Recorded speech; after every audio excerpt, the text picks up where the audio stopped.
The Chargers came into 2022 with lightning hot expectations, and the same excuses year after year, injuries and coaching, led to yet another underwhelming season, topped off with a poetic playoff collapse. Does new OC Kellen Moore and maybe a bit of injury luck unlock a Chiefs killer? We're searching for alpha in the AFC West.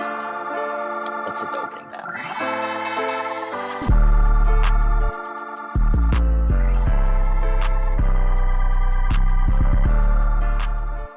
It's 5:06 p.m. in New York City. This is Alphabets. I'm Deep Value Better with Throw the Damn Ball, Judah Fort Gang, and our guest this week, Eric Eager, PhD, Doctor of Football Analytics and stinging Twitter rebukes, and published academic author. Of course, formerly of PFF, now with Sumer Sports, seeking to bring alpha directly to NFL front offices. Eric, pumped to have you on the show. You guys are building quite the team over at Sumer. Brett, Judah, this is always fun. I've really liked you guys' content for a long time, so I'm incredibly pumped to be here. Excited to have you. So let's jump right in. Look at 2023 win total futures for the AFC West. Starting at the bottom, we got the Raiders at 6.5, juiced heavily to the under. Broncos at 8.5, Chargers 9.5, slightly juiced to the over.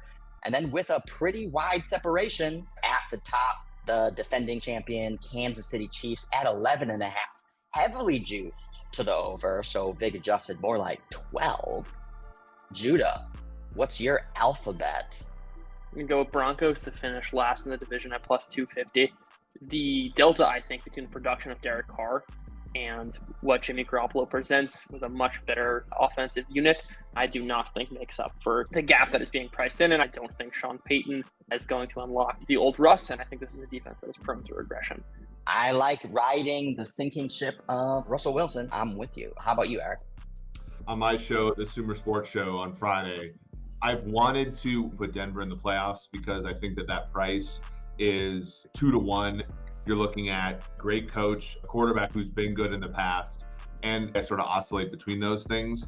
To bet that way, you'd probably go Denver over 9.5. But my models do not like Denver as much as my heart does. So I'm actually going to go straight off the model that I have, and it's very similar to what Judah has. I'm going to go Vegas over 7.5 wins at almost 2-1. Our numbers make it in that 7.6 range. So we make it about fair at 7.5. It's to all the reasons Judah's talking about it. You know, you have a quarterback who has been efficient in the past. I was actually writing the AFC West preview for Sumersports.com, and I was looking, and only 5 quarterbacks since 2017 have generated more EPA per play. So you have a quarterback who I think a lot of people don't believe is very good, but is productive. And that's, of course, a huge thing in the betting markets to exploit. Devontae Adams, Chandler Jones, as well as Max Crosby are really good at premium positions. And as long as they stay healthy, this was a team in 2021 made the playoffs at 10-7, despite being fundamentally a 7-10 team. Last year, they were a 6-11 team that was fundamentally 8-9. So we all look and say that they got worse last year, when in reality, they lost a lot of close games. And I think the last fork in it is what Judah said, which is that the Broncos have a high upside with a great coach, but they also have a downside with a bad quarterback. And so the Raiders are the way to bet into that. Last summer, one of our highest conviction bets was fading the Raiders, who had overly optimistic expectations. As you implied, the Raiders finished 20th in player health. Waller missed 8 games. Renfro missed 7 games. And that was part of the thesis of fading the Raiders last season. It was just them having a super thin roster and overly fragile to any sort of bad injury luck. And even despite that, they did remain competitive through a lot of the games, some of the things that we'll get into when we start previewing the Raiders. I would say my alphabet is going to be slightly off character of what we usually pitch in this show. Usually some pretty juicy plus money bets.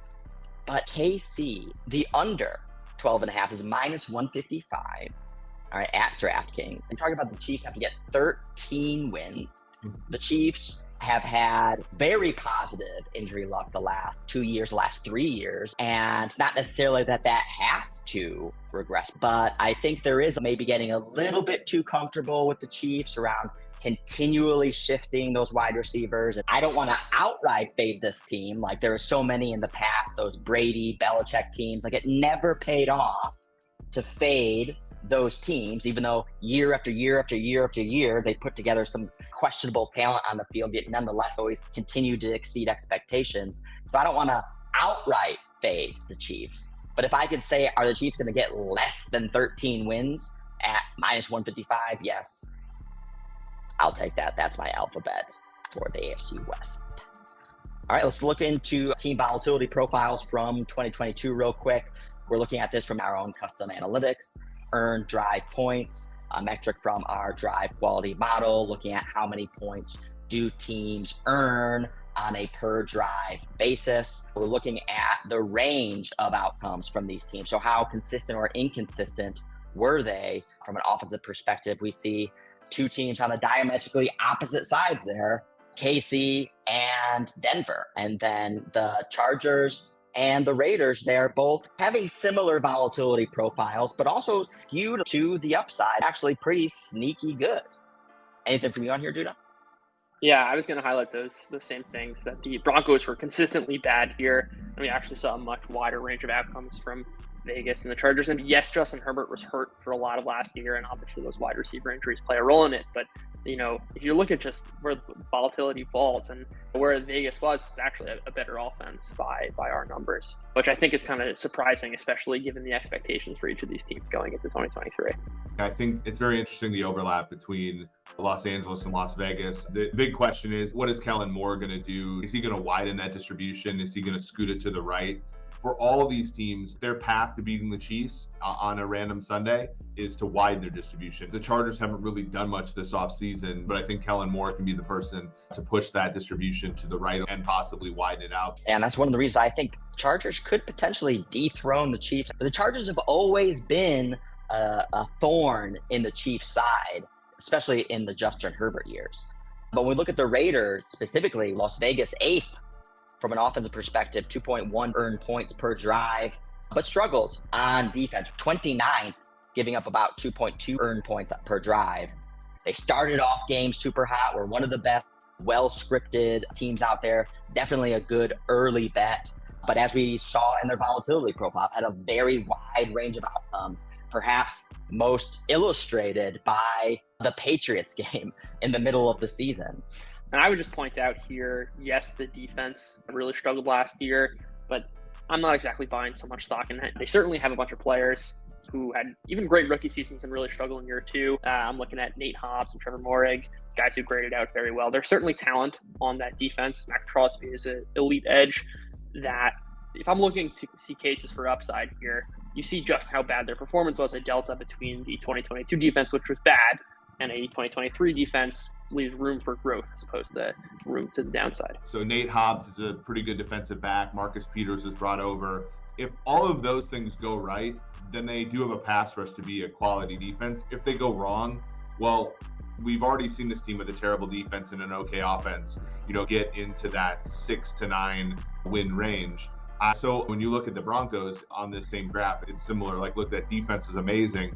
They gave up, I want to say 20 points or more in fewer than 3 games in their first 14 last year, to the point where if they would have scored 20 points in any given game, they would have made the playoffs. And the question is, what kind of buttons can they push? Russell Wilson was pressured on 35% of dropbacks. He was 6th per PFF in the number of dropbacks that were pressured that were his fault. And so, how much can Sean Payton cut into that, right? So if that gets down to 30%, how much better are they? When he was clean, he was a league average passer. When he was in play action, he was a league average passer. They only ran play action 21% of the time, so there might be some meat left on the bone there. But again, Sean Payton, in my opinion, can only do so much, and I don't know how much more can be done from the creative side to make Wilson better. So if you're bullish on the Broncos, which I kind of want to be, given I'm a huge Sean Payton fan, you have to be worried about how many levers he can actually push with this offense. Denver second from a defensive EDP, giving up about 1.6 points per drive. So it would have been even worse if the defense wasn't elite. But as we move into looking at the Raiders 2022 power ranking volatility was a theme that defined their season. The expectations for this team have dramatically changed from season to season. Pounding Raiders alt under was one of our favorite bets last year. They were priced at 8.5, heavily juiced to the over. So we were betting the under at like plus 120, then leaning out into the alts. But now they're priced 2 games lower. They ended up going 6-11, but 8-9 ATS. Their 7-day rolling volatility was plus or minus about 3.5 spots. And we can see they're a little bit all over the map over the course of the season. Yeah. What almost defined this season was a bunch of fourth quarter collapses. That Jaguars game, there's the Monday Night Football game against the Rams where they lost in that Baker Mayfield last second touchdown. A loss to the Colts also, again, they lost in the fourth quarter. A 13-10 loss in the Steelers. These were true one-score games that a 4th and 1 that could have gone another way. Could really change the Raiders season. Yeah, the week 2 game against Arizona, you had Murray in a 16-point comeback. And then the Kansas City game on Monday night, they had a 17-point lead in that game. They lost that game by a single point. And you had these games in the middle when they didn't even cross the 50 against New Orleans that steadied us all at this idea that they weren't very good. If you would have cut the season off at like week 15 or 16, the Raiders' pie tag would have probably been that of at least a 500 team or so. They faded on the stretch against some great teams like Kansas City, but for the most part were playing close games all year. And even beyond just having those leads, because you could get a lead like first 2 drives, boom, boom, and then for the rest of the game you suck. And so the max lead could potentially be a little bit misleading. But that's one of the reasons why we bring in the time-weighted average margin, TWAM. Again, we're looking at what's the lead or deficit they had multiplied by the time they held that lead. The TWAM in that Cardinals game was double digits. Their time-weighted average margin was 11 points, and they still lost. Their time-weighted average margin versus the Rams was over a touchdown at 8.7, and they ended up losing. Their time-weighted average margin versus the Steelers was almost a touchdown, and they ended up losing. So not only just some games that they had the lead, but they had the lead for the majority of the games. And then also, it's really funny, too, you called out that Saints game that started to potentially shift some betting market expectations around what this team actually is, a 24-0 loss in New Orleans. It was only a 1-point spread. The Raiders were the 3rd-ranked circa pick. So people loved the Raiders that week, get their faces ripped off, but still believed the next week. So the next week they played the Jags, and they were the 2nd-ranked circa pick. And they lose that one and also don't cover. Also, to your point, Eric, trying to read between the lines, read between some of the final scores and some of the superficial overall records. You mentioned pie tag. One of the metrics that we use is a custom tweaking of pie tag. We call pie tag 2.0. Instead of looking at points for, points against, we look at points in excess of betting market expectations for the offense and the defense. And pie tag 2 brings out the Raiders to about 8.5 wins. So exactly to your point that this team was pretty average. And we've done some research. And again, we've shown that pie tag 2.0 is more predictive than pie tag when trying to evaluate a team from a more macro perspective the following season. So that could also provide some signal there around potential future performance from the Raiders. Josh McDaniels is in his 2nd year here, that they're playing to win. There's no giving up on the season in the same way that we have for a bunch of these other last place teams. Say what you will about his success as a head coach. I think it's been a great offensive coordinator. Like, his offenses have performed probably better than the talent on the field. And I think Garoppolo is almost the perfect quarterback for that. This is a guy who I think, given good surroundings, can produce at a fine level. And I think when you look at Jacoby Myers, who's a guy who I think is one of the more underrated receivers in the NFL. If you look at him after the catch, his ability to earn targets, his separation, all of them really pop. I don't think we think of him as like a top 20, top 25 receiver, but by all means, his metrics would suggest that. Yes, Darren Waller's gone. He didn't really play last year. Hunter Renfrow, obviously one of the best route runners in the league and dynamic in the red zone. And like Devontae Adams is still an alpha number 1 receiver. I see this as a fine offense. I don't think that Jimmy Garoppolo is going to elevate them to new heights, but it also has a really, really high floor. When we look at the Raiders 2023 schedule, again, priced at 6.5, big adjusted actually closer to 6 due to the juice. The pie tag 2.0 likes betting the over. Strength of schedule, ostensibly ranked the 2nd, not a really good indicator of realized strength of schedule. But that is something notable that is certainly being priced into some of the bearish expectations. Hey, the Raiders are going to play a super tough schedule. And no doubt about it, they play in a very tough division. But again, that can all change over the course of the season. Let's move into the Broncos. One chart I want to flag that I put together was just to demonstrate how bad Russell Wilson played last year. I wanted to overlay his performance from an EPA perspective versus how Tim Tebow played over the 2010-2011 season.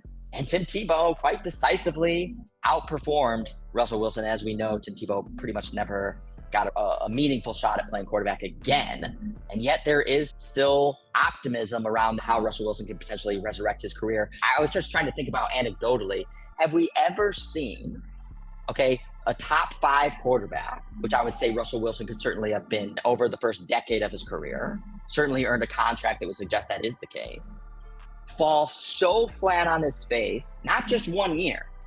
Because one of the things we were talking about in the last offseason's previews was there has been more than enough signs that Russell Wilson's prime is well in his past, and that there's been a ton of apologists based on, this injury and this and that. And now there's similar apologists this offseason for why he performed so bad last season. Have we ever seen a top 5 quarterback play so bad for over a season, 2 years, in my opinion, 3 years, and make a considerable bounce to even flirt with that top 5 status again? Anything come to mind for you guys?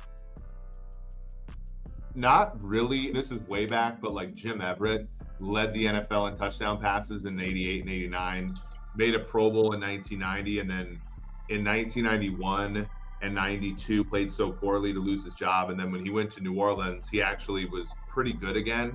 But usually when a quarterback loses his fastball, Andrew Luck had one 2015. He was really bad in the PFF system. 2016 and 2018, he was really good. And that was injury based. But for the most part, no. What worries me about Russell Wilson rejuvenating his career is that they're not at all stylistically similar to the quarterbacks that played in New Orleans, specifically Drew Brees. I'm looking at the quick game, which is an area on which Drew Brees really, really excelled. He was number 1 in the NFL. I've got data from 2016 to 2020 with a .36 EPA. Russell Wilson running quick game has been a negative EPA player throughout his career. Also with the Saints offense, which is based on quick throws, but also throws in the middle of the field where the receivers can kind of generate yards after the catch. It relies upon accurate quarterbacks, and Russell Wilson has not been an accurate quarterback over the middle of the field. Again, looking at Drew Brees' number, he was a top 5 passer in accuracy, especially over the middle of the field every single year. Russell Wilson has been towards the low 20s, and the Broncos receiving weapons, while good, are not exactly system fits, at least in the way that Sean Payton was scheming his offense in New Orleans. None of these guys are particularly good after the catch. Maybe Jerry Jeudy's fine by my numbers. He's maybe a little bit above average. Cortland Sutton is way below average. Who knows what his health is like? They've already lost to Patrick. I just don't see it as a system fit. And while I love Sean Payton, I don't see how you can it seems more like you're putting a square in a round hole. The one way that this Broncos team can make a run for it this year, to me, is if they just pivot to running the football. And I know that that's sacrilegious, but they get Mike McGlinchey to go play right tackle. Their wide receivers aren't exactly quick game wide receivers. They're kind of a blast from the past when you think about how teams basically used to go run, pass, right? In the sequencing, their wide receivers are very much it's 3rd and 7 because we ran twice and only gained 3 yards. Funny. And then you throw a back shoulder fade to one of them, and that's how you get a first down, and then you go back to being ground and pound. So the problem with that thinking is Denver's schedule, for my numbers, is a half a point harder per game than the average team on a neutral. So if they want to be a run-first team, the issue is that the game scripts that they're going to be underneath are not conducive to that on average. It's just they're behind the 8 ball in that respect.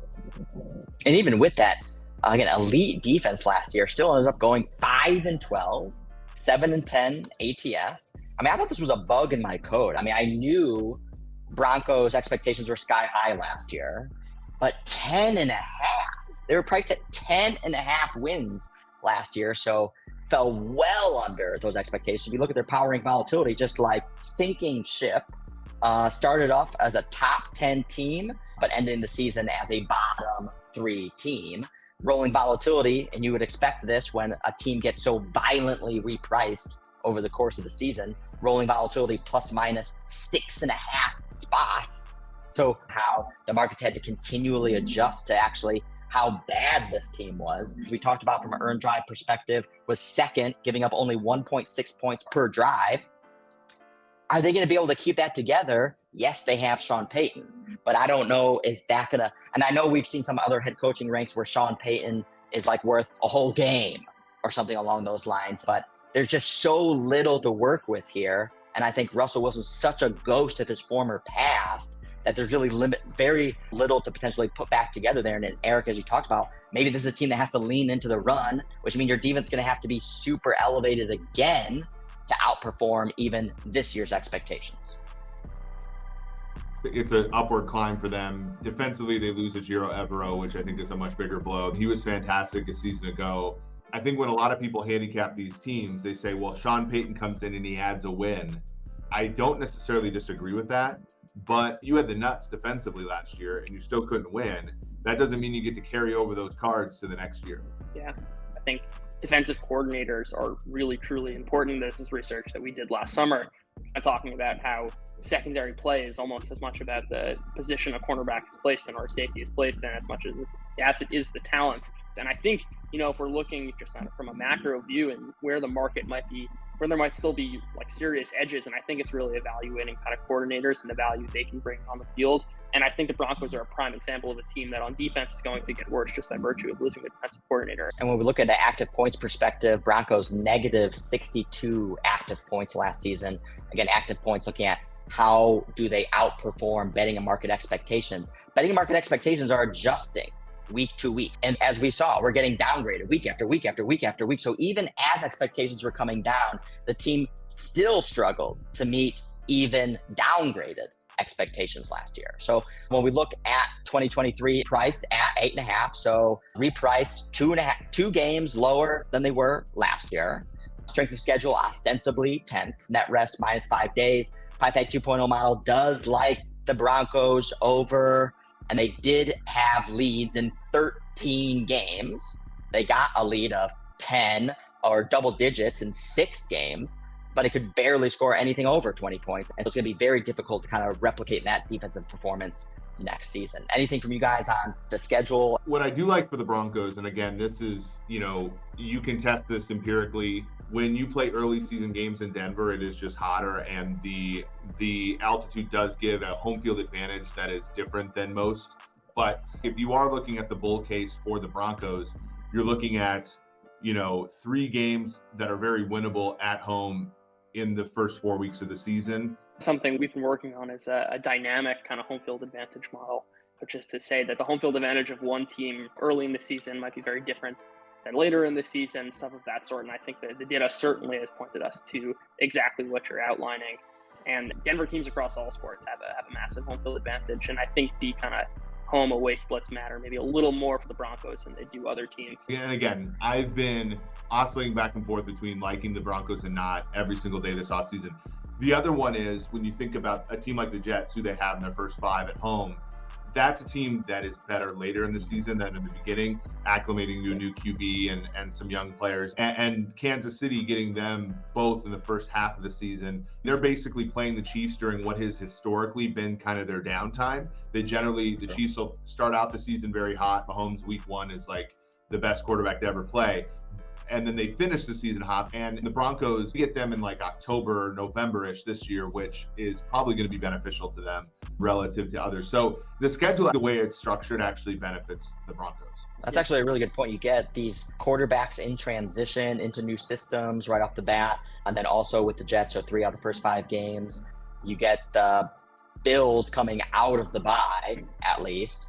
And a good observation about the Chiefs is usually this is their bottoming process where they're underperforming expectations the most and then propel into the end of the season. You're getting the Chiefs twice in that, so potentially at their weakest. Yep, and notice there are no big negative spreads for them in the second half of the season after the Buffalo game. So we'll probably know by those first few Chiefs games whether they're good or not. But much like Detroit last year, even if they start out slow, the thing closes out well. So if they're fundamentally a good football team, like they'll be able to pick up some wins against some poor teams down the stretch, much like Detroit did, who is in a similar situation as Denver was, kind of trying to look ahead at being slightly better than 500 to beat all the bets.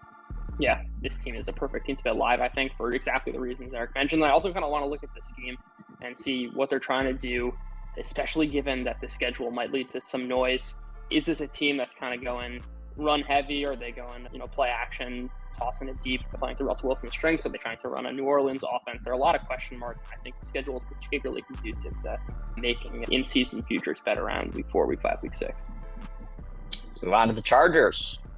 Looking at their offensive and defensive EDP, had one of the better offenses, but struggled on defense. But there's just so many asterisks for the Chargers, given the same story kind of year in and year out, is that they've been banged up with cluster injuries, offensive line, wide receiver, across the defense, and then marred by a lot of question marks around in-game decisions and how they're leveraging the talent on the field, and specifically Herbert, which, to many people's evaluators is a top 5, if not top 3 quarterback, being severely underused. Now, again, lacking some of the potential personnel to really exploit that talent, but nonetheless, still a lot of criticisms around not being able to throw deep downfield. 6.4 air yards per attempt last year, lowest of all quarterbacks who played any sort of meaningful time, threw only 11 passes over 30 yards downfield, threw at or behind the line of scrimmage at the 4th highest rate, dumped off to running backs, especially when the wide receivers were banged up, anywhere from 30 to 40% of the time. Eckler led the team in targets at 127. Of course, we know Herbert had that rib injury, had the shoulder injury, but he still powered through it. And this was a team that ended up being 1-5 versus teams with winning records. And as we know, really had that epic collapse in the playoffs versus the Jags. But if you're reading a story about the Chargers, this lines up right down the middle. Yeah, for sure. This is a team that has forever done this, right? If you look at like the coaches that added the most expected win probability from 4th down decisions, Brandon Staley's 2021 season was top 5 in the NFL Fast Start era. Last year, he was still a top coach in terms of all decisions, but the 4th down ones he specifically reneged on, and you can imagine in large part because of some high profile losses the year before, one in Los Angeles to the Chiefs on Thursday night and one to the Raiders on that final Sunday night where they lost a playoff berth. So that went away last year. Then there was, obviously Herbert was injured, and that was a legitimate injury. And then he got back to being a little bit healthier down the stretch and it was fine. But they struggled, for example, in the Brandon Staley era with the too high stuff. They're second worst in EPA allowed per run play in the NFL the last 2 years. They're tied for worst in terms of success rate allowed. So defensively, they want to play the woke too high shell stuff, but they don't have the big guys up front to actually make it work. And some teams have been exploiting them as well. So it's one of those teams where they're always a day late and $1 short, I think. And hopefully Kellen Moore can help them, alleviate that. But the same old Chargers is both bad luck, but also leaving yourself a lack of outs when you do have the bad luck. Maybe this is a complete galaxy brain take, but it's almost like the Chargers have been listening to the media a season behind, where it's like, they're going for too many 4th downs. Let's be conservative. That's 2021 going into 2022. 2022, it's like Joe Lombardi's too conservative. We need to let Herbert unleash. They go to Kellen Moore. And this is the all or nothing season. They're going to unleash it on the field. We know that. Brandon Staley knows he's fighting for his job. I imagine he's going to be more aggressive. But at the end of the day, Justin Herbert is an elite quarterback. I think Quentin Johnson should maybe help a little bit, at least certainly to the receivers they had last year. And if you've got a top 3 quarterback in the league, anything's possible. And I think that if everything crystallizes with the Chargers, and Kellen Moore has elevated Dak Prescott in the past, I think he's one of the coordinators who can certainly do that for Justin Herbert. And at the end of the day, that's the bullish case for the Chargers. Yeah, and Eric, I think you make some good call-outs around the 2021 Staley and some of the bets that he made during that season that maybe didn't pay off, high-profile games, and that added some undue pressure that then therefore changed his paradigm of decision-making in 2022 because the risk-reward trade-off has now changed. And I think that's his own fault. The one that comes to mind for me is early in 2021 versus the Ravens when they went for a 4th down early in the game on their own 23-yard line, very tongue-in-cheek, and it didn't work out. And things spiraled out of control from there, and they ended up getting their faces ripped off by the Ravens in that game. And it's those types of decisions that they're just way too high leverage, not just for the game, but for your career. And it's those types of decisions that therefore has shaken his confidence. And we know so many things in sports are definitely confidence games. And if he doesn't have the confidence to make those decisions, or to otherwise put himself in a position to get, again, undue influence from others throughout the organization, say, got a little bit of a wrist slap and say, don't do that anymore. He made those bets at very poorly timed points in the season when it wasn't worth it to really do that. And now I think he's paying the penalty for that. Well, I think that that's the problem with not having a model, right? I think you guys are very quantitative. I've gotten to work with Judah before. I know how sharp he is, and obviously Brett, there's no doubt that you are as well. But it's the thing about, there are people who are sharp that have good intuition, and I don't think Brandon Staley's listening to the win probability, right? Him and Dan Campbell and guys like that, their rule of thumb is to be aggressive, right? And to your point, Brett, about that Ravens game, it was 2 or 3 fourth downs that really got them in a bad place, and they lose by a margin. And there's a little bit of research that I'm doing with a former colleague of mine where we're looking just at that. Are there fourth down decisions that are career optimizing but not win probability optimizing? I like that. And that's a key thing. When you look at, I was sitting with an NFL team 2 or 3 years ago, and we were talking about fourth down decisions. We were watching a game together. He's like, well, what would you do here? I'm like, well, you have to go for it. And he's like, well, we didn't go for it because we didn't want to lose by 17. We wanted to lose by 10. And it's it's what you're saying. And all these coaches, there still isn't that analytics coach yet. Maybe Sirianni, but even Sirianni punted on that fourth down that Kadarius Toney ran back for almost a touchdown. For all these guys, when you're just still going by rules of thumb, what can turn you sharp can also turn you dull in the same way, right? Yep. Whereas if he was actually going through and be like, oh, there's a 2% edge on going for it here, we're just gonna go for it, then I think guys like us are oh, he's cheating on the math. But he's not actually cheating on the math. He didn't know the math in the first place. He knew that for the most part, being aggressive was the right thing to do. And then somebody else told him the right thing to do was to keep his job and to go for fewer of them. And that's what he's doing. So that's where I get worried about anointing any coaching staff or anything. You guys have talked about this on your show for years now.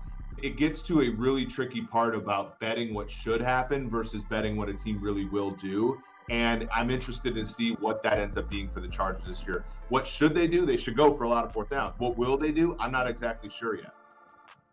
It's funny because I think in 2021, the perception was that Staley was the next analytics whiz kid coming to the league to revolutionize analytical decision-making, not just kind of gut, I think we should be aggressive, and so therefore I guess we should just be aggressive.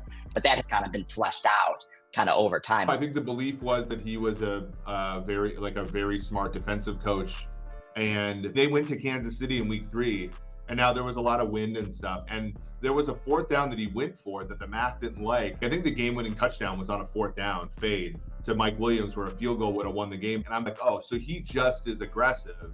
And that's cool because being aggressive is great. But even if you look at Dan Campbell does a pretty good job. But if you look at how he handles the clock, he very clearly doesn't have a complete and full analytical understanding of the game. He's very good at some things and he pushes those buttons.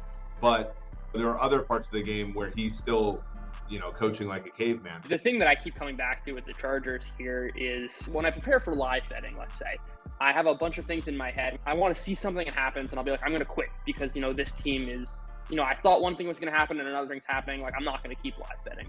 And so too, you have cases for the upside. And that's kind of how I'm viewing the Chargers this offseason. I want to have a proper frame. I'm not betting it because there's too much conjecture. We from the outside can't possibly know how he's going to react. But I want to kind of have an outline of how am I going to attack the Chargers given what actually does happen? How does their offense look with Kellen Moore? We could project that it's going to be a bunch of deeper throws, but maybe Justin Herbert actually just checks down a lot, and that's fundamental to his style. Those are kind of questions that are not really answered yet, and I don't want to coach my bet in that way without actually seeing it happen on the field. Yeah, that's really well put, because I think a lot of the football people that I respect, a lot of them are wrong about a lot of stuff, right? I mean, that's why they're not professional bettors.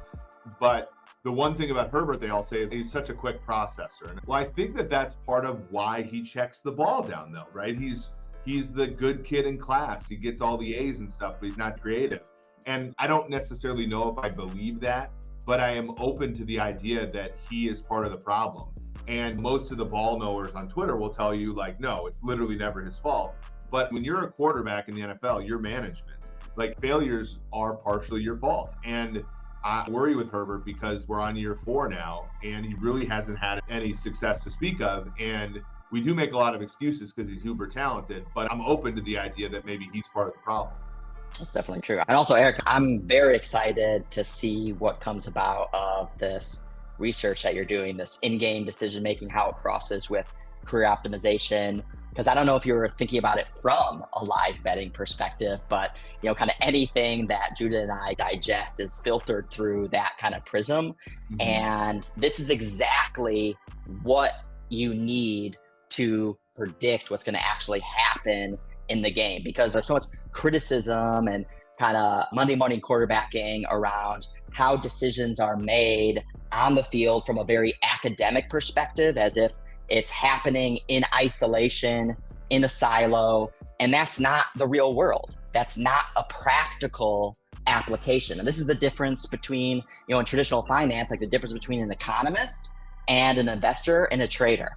Economists, their decision-making frameworks, oftentimes, and a super majority of times, are not applicable to real-world decision-making and the way the real world works. It's totally theoretical, all things else equal. And if this and if that and all these baked in assumptions, that is not reflective of how to actually make money, or the way things actually operate in the world. So I think exactly the type of research you're talking about is the types of things that I think could be super plus EV, unlock a lot of true alpha that we talk about on this show. Excited to see what comes about of that. Yeah, I just have thought about it numerous times, and that's always the answer that people have given me. Judah, there was the same thing when you were doing research with me at PFF. Like, I've had a lot of ideas just by talking to people and thinking about how they think, and I agree with you. The one big thing about win probability models, Ben has just done a fantastic job with his, but there's no error bars either. And so how many times are these decisions 1% decisions where the error bars overlap, and what can you glean from that? Because I think that a lot of coaches would tell you that the error bars intersect a lot, and they're just making the conservative choice. But it is very interesting to your point about, making this an academic exercise versus one of risk. And I think any bettor would also empathize with that. You make 5 losing bets in a row, even for some of the best bettors, that 6th bet is not an individual isolated bet. Those 5 losses prior to it have an effect and an influence on the sizing of that bet, even for a sharp bettor. Like, it should affect your sizing. Your risk appetite should potentially change to continue to intelligently, risk manage your bankroll. And so you need to look at all of those decisions relative to the other decisions and relative to the broader context of sustainability of a coach's career, or sustainability of, for a bettor, your own bankroll. All right, let's move on to the Chiefs. Chiefs, I don't think there's anything we need to say about the Chiefs. The Chiefs are really good. Chiefs have a great offense. We're not, blowing any minds here, but from an earned drive perspective, of course, Chiefs are number 1, 2.8 earned points per drive.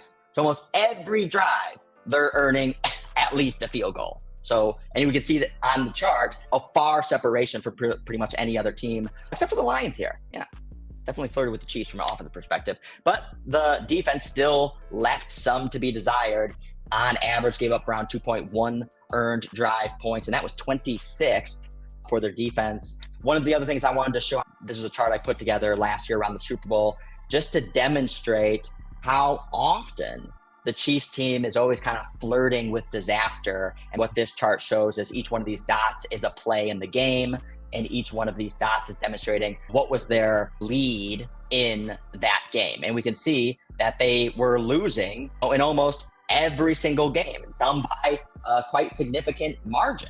But at the same time, we see them also leading a lot of these games. And this is one of the reasons why bettors, if you're betting pre-game on the Chiefs, end up in the poorhouse, because the Chiefs are 14-3 straight up last year, 5-11-1 ATS. So there was no money to be made betting on the Chiefs pregame. There's such a huge Chiefs premium. But unless you're like Judah and I, leaned heavily into live betting, and we mopped up betting the Chiefs last year over and over, again, as these types of opportunities presented themselves. Oh, they go down and then they come back. Oh, they go down and they come back. Down, come back, down, come back. And every time they go down, the markets don't properly adjust for the Chiefs to come back over and over again. But also to your point, as you mentioned earlier around playing the Chiefs around the right cadence in the season, this one shocking. I remember I had to go back and actually double check this, but the Chiefs, week 6 at home versus the Bills as a field goal underdog. And you take a step back from the distance of where we sit today and look back and be like, no way, that can't be. And that just goes to demonstrate how cold the market gets on the Chiefs. And that wasn't just a last year thing. That happened the year prior as well. All the bears start coming out loud on the Chiefs in mass, especially around that point in time of the season. I think we made a bunch of money last year, Judah, specifically in this Bucs game and specifically in this Niners game when the market opened up with Chiefs as favorite, and then over the course of the week continued to drift heavily in the favor of the other team to ultimately end up flipping the other side. And as we know, in both those games, the Chiefs decisively demonstrated that they were far superior than both those teams.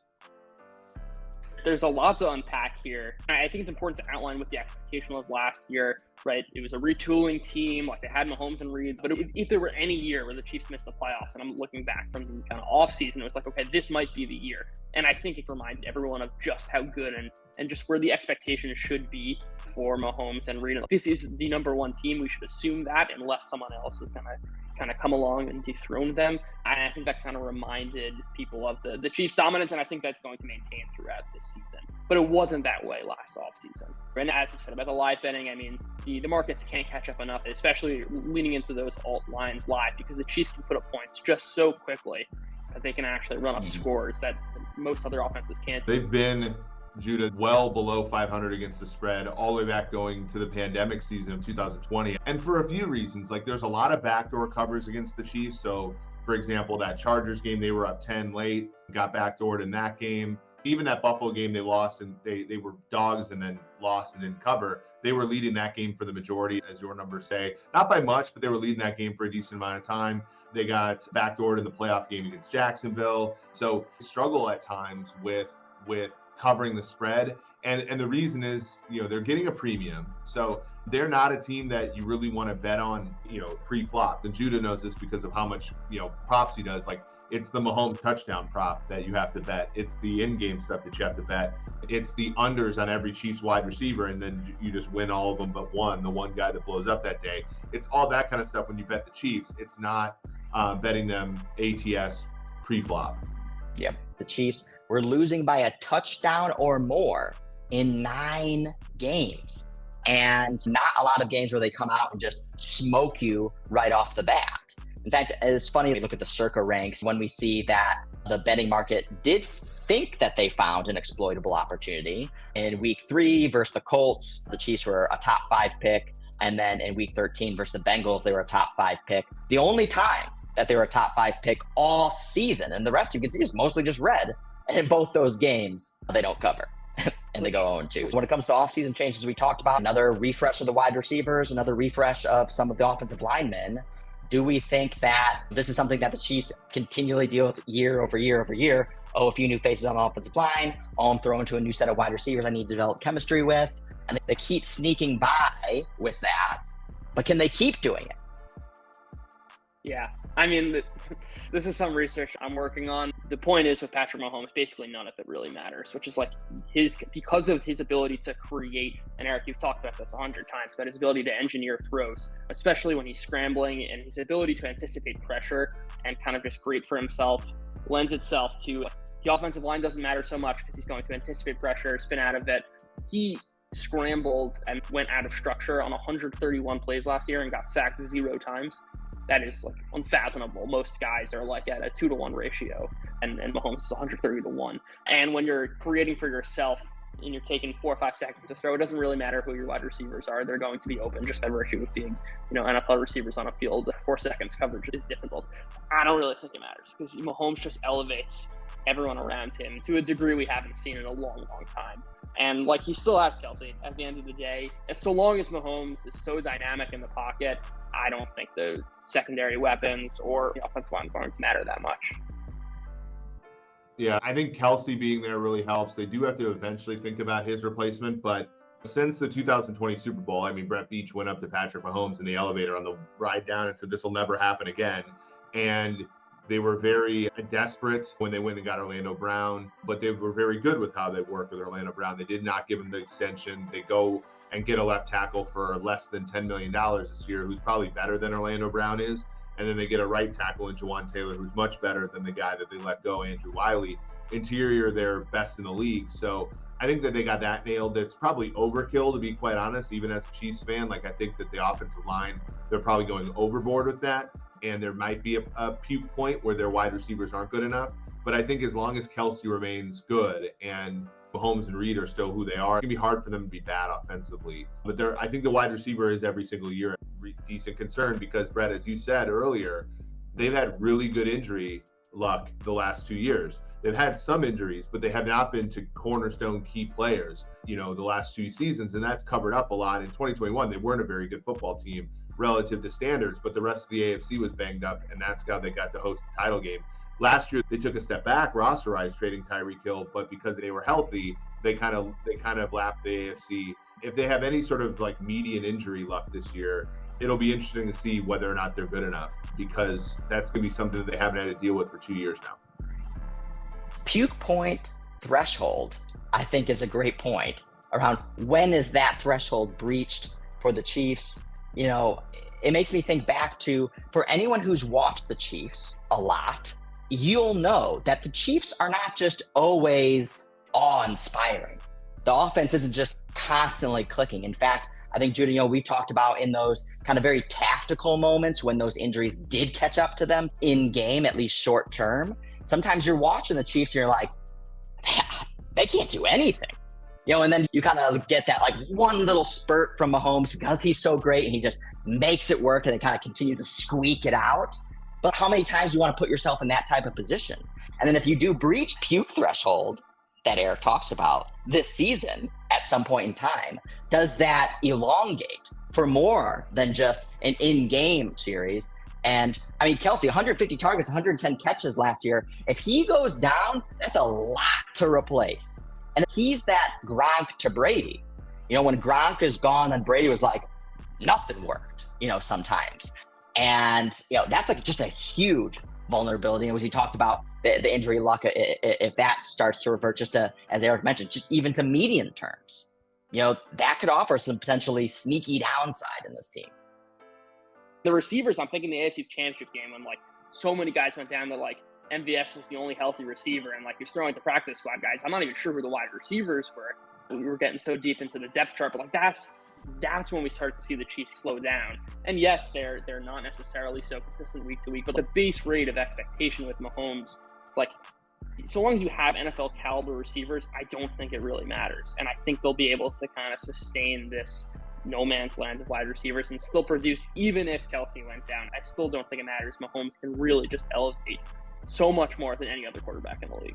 Yeah, I do think that there are breaking points, and I just don't think the Chiefs are that close to them this year, anywhere but on defense, right? Without Chris Jones, we haven't talked about that yet, but True. I think that the issue with the Chiefs with Chris Jones is always going to be two-pronged. Is what if he doesn't show? But the other one is what if he just simply plays like he did in 2016 through 2021, which is a very, very good defensive tackle, but not the league's best defensive tackle. How does that work? Right now, I think they're doing the sharp thing, which is to pay him what he's being paid now and have him come in and be kind of what he was in 2021 and then move on because he's older. But it still leaves a hole in their defense until they have that resolved. Yeah, and even looking at that defense, you've got a bunch of, I think, solid players, but he's really the superstar of that unit, especially on the defensive line. George Karlaftis obviously has potential. Didn't really show it last year. I'm not really sure where they'll be unless they're scheming pressure. Jones really, I think, is the clear number one pass rusher, and that would be a gaping just because of the delta between him and the next guy up. Who do we think is going to be that Juju Smith-Schuster spot? Tony, such a question mark around how many games he'll play, and then the rest are very young. Sky Moore, there's some highlights with, Justin Ross, they have the rookie, where Juju Smith-Schuster, was at least a veteran, who knew how to step in. Whereas that's not the same with the types of guys that you're potentially replacing him with. Yeah, I think Sky Moore is probably the leader in the clubhouse. Like, they really liked him during the draft process. When Juju missed the game against Los Angeles, he was pretty good in his stead. So I think it's him. I think Valdez-Scantling's never going to be that guy. He's going to be one where if you look at the prop markets and you see a team that plays a lot of cover one, you're going to want to bet into Valdez-Scantling. If they play a lot of cover two, he's probably going to no-show statistically like he did in the Super Bowl. That was always the benefit of bringing him in, was that he was a guy who could have a lot of variance because of who he was. So I do think it's going to be the Sky Moore, who's the consistent Juju week-to-week player. Even though Smith-Schuster down the stretch last year, his average performance for the last 5-6 games of the season was 30-something yards. So even he faded down the stretch last year in a time when the Chiefs basically won all those games. He wasn't really instrumental in any of them. So it is an interesting talking point, but I think the Chiefs kind of even got over it a little bit at the end of the season last year. Is it Justin Ross hype for real? I think he's going to make the team. I think it's going to be a classic 4th, 5th guy, plays some special teams, does some red zone stuff, but I don't think he's going to be a starter. All right, that wraps it up. We just got done previewing the best division in football. Thanks everyone for listening. Thanks Eric for joining. It was great to have you on. And that's the closing bell.